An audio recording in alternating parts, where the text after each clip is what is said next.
In today's video, I am going to teach you how to add a button in Aweber email. Start by opening the email you want to edit in Aweber, and make sure you are working inside the drag and drop email builder. This is the editor that lets you build your layout visually, so it is the easiest place to insert a clickable button.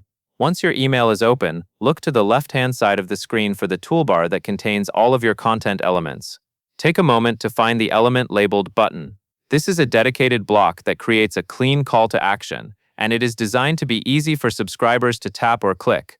When you see the button element, click and hold it, then drag it into your email layout. As you move it around, you will see placement indicators that help you position it. Drop the button exactly where you want it to appear, such as under a paragraph, below an image, or near the end of the email where you want readers to take action.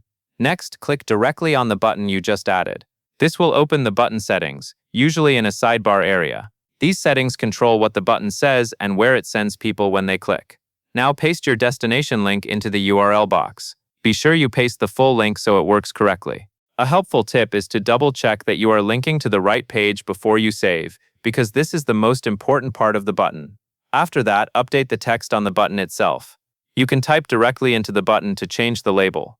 Keep the wording short and clear so it fits nicely, such as Learn More or Get Started, depending on your message. Then use the sidebar controls to adjust the colors, fonts, and alignment. Match the button colors to your branding. Make sure the text is easy to read, and choose an alignment that looks balanced with the rest of your email content. When everything looks the way you want, click Save and Exit to lock in your changes, and that is all there is to it.